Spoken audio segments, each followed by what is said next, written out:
Well, I've been a victim of hate crime. Interestingly, the hate crime I've been a victim of wasn't racism, it was disability hate. And I had two incidents that have happened to me.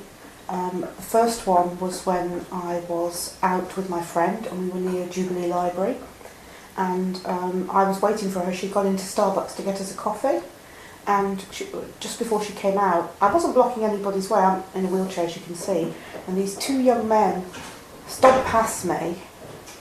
One of them sort of turned to look at me and went, "You effing cripple," and then walked on, and I sat there stunned. And there was people going past, but I don't know if they heard them or if they were too embarrassed. I mean, it certainly sounded loud enough, and I just sat there and I couldn't move. I was so shocked. I didn't know what to do, even though at that particular time we weren't here where I was working. I was with the anti-victimisation unit. We weren't working at that time with victims of disability hate crime. You know, that was LGBT or race and religion. So I just sat there, and my friend came out, and when I told her what had happened, well, she went nuts. And I'd seen where these two lads had gone. They'd actually gone into a tattoo shop. And she said, "Right, I'm going over to speak to them." I went, "No." She said, "We'll call the police." And I went, "No." And she went, "But you work for the police." And I went, "Well," I said, it's my word against theirs.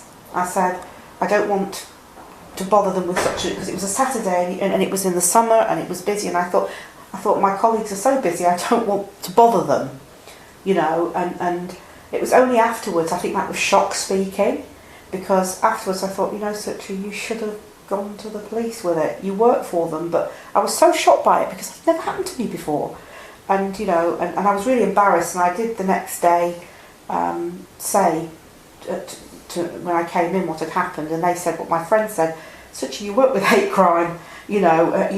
Well, they didn't say hate crime. They said you work with victims of racism."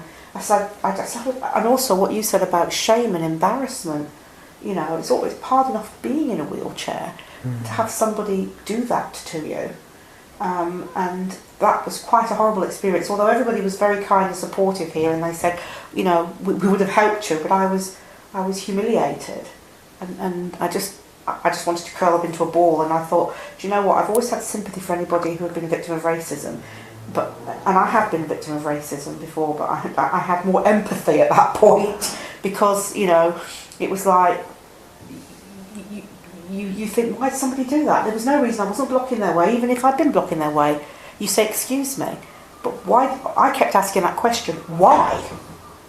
And it really upset me. And then a few years later, I was in St James's Street, and this very drunk, stoned young man decided that he would block me from going up the pathway, and started to be abusive to me about being in a wheelchair and trying to grab me.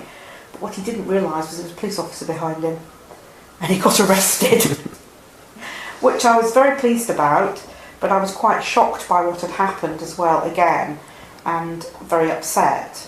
This time, you know, I said, "Yeah, I'll give a statement, absolutely." But I went home, I felt really sort of I actually felt afraid, because the guy had tried to grab me, whereas before that had just been verbal, which had been shocking, but this was where the man was trying to grab hold of me.